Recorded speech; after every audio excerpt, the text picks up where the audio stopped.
আসসালামু আলাইকুম। আমন্ত্রণ বাংলা ভিশন সংবাদে আপনাদের সাথে আছি রোকসানা মিম। শুরু হলো চলতি বছরের হজ ফ্লাইট। বৃহস্পতিবার ভোর 4টায় 409 জন হজযাত্রী নিয়ে জেদ্দার উদ্দেশ্যে ঢাকা ছেড়ে গেছে প্রথম ফ্লাইট। শাহজালাল আন্তর্জাতিক বিমানবন্দরে হজযাত্রী পরিবহনের কার্যক্রম আনুষ্ঠানিকভাবে উদ্বোধন করেন ধর্মমন্ত্রী ফরিদুল হক খান। এ সময় তিনি হজযাত্রীদের সাথে দায়িত্বশীল আচরণ করতে সংশ্লিষ্ট সকলের প্রতি আহ্বান জানান। গোলাম ময়নুল হাসানের রিপোর্ট। চাঁদ দেখা সাপেক্ষে আগামী 16 জুন পালিত হতে পারে পবিত্র হজ। ওই দিন সারা বিশ্বের লাখো মুসলমানের লাব্বাইক আল্লাহুম্মা লাব্বাইক ধ্বনিতে মুখরিত হয়ে উঠবে পবিত্র ভূমি আরাফাতের ময়দান। হজ যাত্রীর প্রথম ফ্লাইটের সময় নির্ধারণ ছিল বৃহস্পতিবার সকাল 7টায়। যদিও সৌদি ইমিগ্রেশন ও লাগেজ ব্যবস্থাপনার জন্য ধর্ম মন্ত্রণালয়ের নির্দেশনা ছিল 6 ঘন্টা আগে উপস্থিত থাকতে হবে। তাই মধ্যরাত থেকে হজ যাত্রীদের কার্যক্রম চলতে থাকে।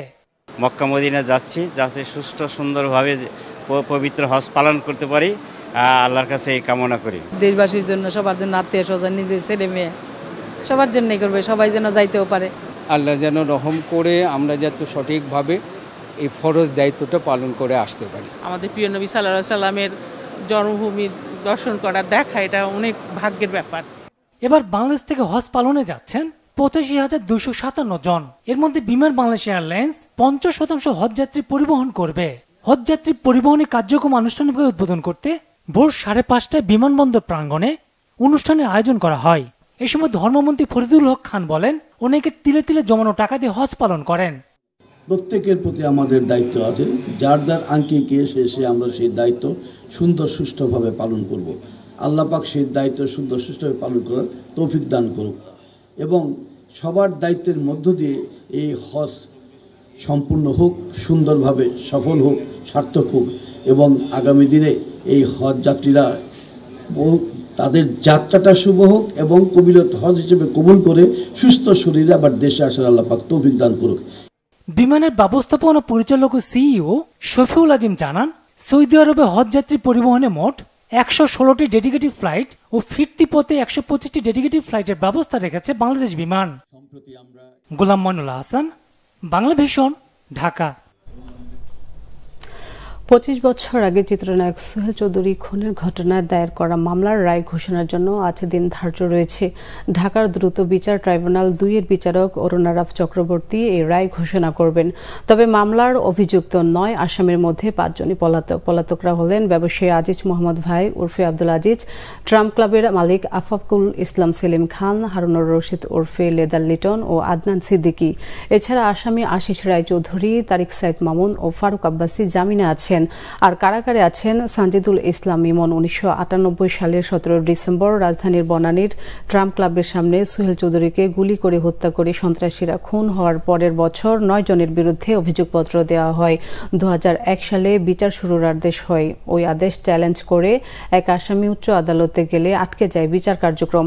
পরে উচ্চ আদালতের আদেশে আবার বিচার কার্যক্রম 2022 সালে শুরু হয়। পানির দাম 30% বাড়ানোর সিদ্ধান্ত নিয়েছে চট্টগ্রাম ওয়াসা, অথচ তাদের উৎপাদিত 50 কোটি লিটার পানির মধ্যে 15 কোটির বিল হয় না।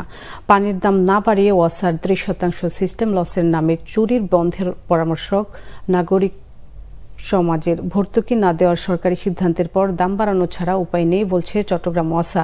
চট্টগ্রাম থেকে নাসির উদ্দিনের রিপোর্ট, ক্যামেরায় ছিলেন সাইফুল ইসলাম। চট্টগ্রাম মহানগরীতে ওয়াসার পানির আবাসিক সংযোগ 78,542টি ও অনাবাসিকে 7,767টি। দৈনিক 36 কোটি লিটার পানি ব্যবহার করছে এসব গ্রাহক। সম্প্রতি আবাসিকে 1000 লিটার পানির দাম 18 টাকা থেকে বাড়িয়ে 23 টাকা 40 পয়সা ও বাণিজ্যিকে 31 টাকা থেকে 55 টাকা 50 পয়সা করতে সরকারের কাছে অনুমোদন চায় ওয়াসা। মন্ত্রণালয়ের অনুমোদন পেলেই কার্যকর হবে ওয়াসার সিদ্ধান্ত।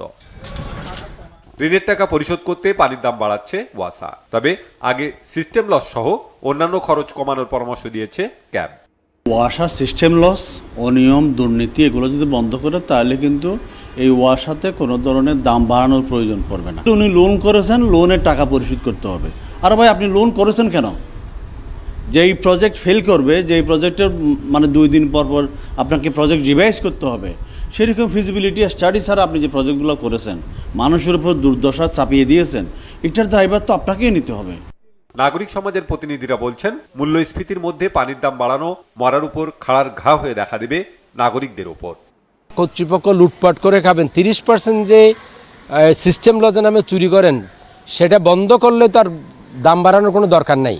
তাহলে এইকে যে সেবা খাত প্রতিষ্ঠানগুলোকে, রাষ্ট্রের যে স্ট্যাটিউটরি বডিগুলো আছে, যারা নাগরিকদের প্রতিষ্ঠান, রাষ্ট্রের প্রতিষ্ঠান, তাদেরকে দায়িত্ব দেওয়া হয়েছে সরকারি নাগরিকের সম্পত্তি চুরি করার জন্য শুধুমাত্র। ওয়াসার দাবি, 1000 লিটার পানির উৎপাদন খরচ 32 টাকা হলেও আবাসিকে বিল 18 টাকা এবং বাণিজ্যিকে বিল হয় 31 টাকা। ভর্তুকি না দিলে পানির দাম বাড়ানো ছাড়া উপায় নেই। এই প্রতিষ্ঠানটাকে যদি আপনি চালাইতে হয়, বিদেশি লোন নিয়ে আমরা যে বিকল্পগুলো করেছি, সরকারের লোন দিছে প্রকল্পগুলো করেছি, এখন এই বছর থেকে সরকারের ইন্টারেস্ট পেমেন্ট শুরু হবে, প্রিন্সিপাল পেমেন্ট শুরু হবে, বিদেশিদের লোন পেমেন্ট শুরু করতে হবে, পুরাতন লোন যেগুলো নিয়েছি সেগুলো পেমেন্ট করতে হবে। তো এই সবগুলো পেমেন্ট যদি আমি করতে যাই, তাহলে আমি এই টাকাটা কোথায় পাবো? তাহলে আমাকে আমার তো একমাত্র হলো প্রোডাক্ট বিক্রি করে টাকা দিতে হবে। এবং প্রধানমন্ত্রীর বক্তব্য হলো যে তোমরা প্রোডাক্ট বিক্রি করে টাকা দিবা, আমি কোনো ভর্তুকি দিতে পারবো না। বাংলাদেশ সরকার কোনো ভর্তুকি দেওয়ার জন্য এখানে আসে নাই। প্রায় 10,000 কোটি টাকা ঋণের বোঝা বইছে চট্টগ্রাম ওয়াসা। তাদের উৎপাদিত 50 কোটি লিটার পানির মধ্যে 15 কোটির কোনো বিল হয় না। এই সিস্টেম লস কমালে গ্রাহকদের উপর চাপ কমবে বলছেন সংশ্লিষ্টরা। Bangla vision news desk. এই ছিল এখনকার মতো। পরের সংবাদ বেলা 12টায় দেখার আমন্ত্রণ রইল। এছাড়া বাংলা ভিশন সংবাদ ও সংবাদ সংশ্লিষ্ট অনুষ্ঠান দেখতে ভিজিট করুন www.bvnews24.com ও facebook.com/banglavisionnews এবং সাবস্ক্রাইব করুন youtube.com/banglavisionnews। এতক্ষণ সাথে থাকার জন্য ধন্যবাদ।